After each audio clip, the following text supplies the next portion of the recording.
Hello, everybody, and welcome to September 3rd, 2018 edition of the Ephrom Josine Show. I am your host, Ephrom Josine. Now, first off, I should point out that our current budget debt is at $21 trillion, and the Republicans in Congress passed a massive tax bill last year that grew the deficit by an unbelievable proportion, as well as the fact that we are currently projected to have an over $1 trillion budget deficit by the end of Donnie's first term.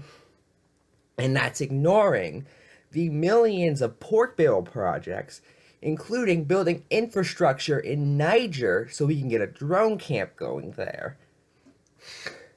I think just don't drone Niger, but that's why I'm not Mike Pompeo or Gina Haspel. However, while many people, especially those who consider themselves progressives, have endlessly documented the Flint water crisis, that might not be the worst of it, because they are not the only place that is having issues with getting clean water. And before you ask, that's not counting Puerto Rico, which we'll get to in a minute. And if you're curious, I have a column on my website about that, ephraimjosine.blogspot.com, that was just published today. You see, it turns out the state of Louisiana does not even have access to clean water at the moment.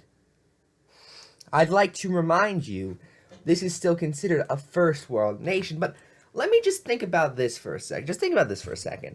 So, Niger, an African country, gets help when it comes to building infrastructure so we can bomb them. But Louisiana, which has been a part of the United States since the 19th century, Louisiana became a state on April 30th, 1812. There is not a single person on the planet who's been alive longer than Louisiana has been a state. It has been the case for over 200 years. Niger has not once been a part of the United States. And yet, we're building infrastructure in the state of Niger and not in the state of Louisiana. When, meanwhile, the citizens of our own country are unable to get clean water, and where's Donnie on this? He just doesn't care, because Donnie doesn't really care about you, the average person who watches programs like the Ephrom Josine Show, or who read Ephrom Report, or who watch any variety of progressive news programs. Donnie doesn't care about you because you are typically not in his donor base. Although honestly, maybe even if you are, you aren't safe. After all, Louisiana did vote for Donald Trump over Hillary Clinton by a margin of 58.9% towards Donnie in 2016. Michigan also went for Donald in a factor of about 11,000 votes.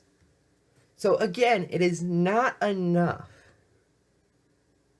to just be a Republican or someone who votes Republican. You also must be one of Donald Trump's donors. If you are not one of his donors, he doesn't care about you. My best advice for all people here, if you want to get your word into Donald, try and become the CEO of Goldman Sachs. I know you can't really do that, but I can't think of anything else. Speaking of things Donnie just doesn't care about, an estimated 4,000 people, according to a Harvard study, have died thanks to Hurricane Maria in Puerto Rico, which plummeted the territory as of last year. Donald has not visited it except for once just after the hurricane when it was estimated 8 people died, in which he promised this was not the same as Hurricane Katrina, which if you don't remember was the start of the end for any liking the public had of former Republican president and the last Republican president, George W. Bush. Well, it turns out Donnie is not entirely wrong, as 1,800 people died in Hurricane Katrina. So it's not just his Hurricane Katrina, it's 2 Katrinas. But to give that 4,000 number a little bit more weight, I just want to point this out. Do you know how many people died on 9/11? The answer, 2,996. That's a lot of people. No one's going to deny that. Hurricane Maria, is it Maria? Yeah, it's Maria. Killed 1,000 more people. Many Puerto Ricans to this day are left without power, clean water, electricity, and much more, as well as their infrastructure being crumbled, just completely destroyed by this natural disaster. Hurricane season is starting up soon, and what is Donnie's response? Absolutely nothing. This is clearly a failure on the part of the executive branch and the entire federal government. And by the way, remember these people claiming that it's the liberal media hiding the successes of the president? Well, not only has no mainstream, quote, liberal media covered this, but no conservative media has.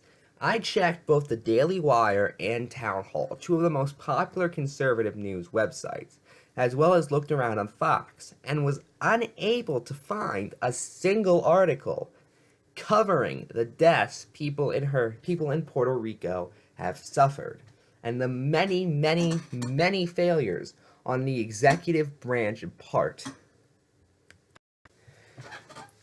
But what do I know? I'm just a silly Democrat, and as Donnie has made clear in his recent rally in Indiana, Dems, quote, want to raid Medicare to pay for socialism. And he doesn't see Indiana becoming, quote, the next Venezuela. Okay, a few things I just want to point out. First off, socialism is not something you pay for. The actual theory of socialism, a theory I don't even fully agree with for the record, involves the removal of bosses and hierarchy, allowing the workers to own the means of production in a democratic sense. As such, also allowing for a stateless, classless, and moneyless society. Paying taxes to fund social programs is actually called a social safety net, also known as a basic welfare state, or, to put it simply, the social contract. But second off, if you want to talk about what Donnie seems to think socialism is, then Medicare, the most popular government program of all time for the record, is an example of that. Hence why we apparently want to raid it, even though what we actually want to do as social democrats is expand it to have it cover everyone. That's what Medicare for all means. And let's not forget, these are the exact same tactics they used when Medicare was first established. A lot of people don't know this, but then I think he was just an actor. I forget if he was governor by that point. But then just actor Ronald Reagan, future Republican president, actually allied with the American Medical Association to produce a record in which he called Medicare socialized medicine and said it would cause the end of freedom, which I'm pretty sure happened at some point. I don't know when, though, because it seems to have been over by now. But anyway, that's it. I'm Ephrom, and good night.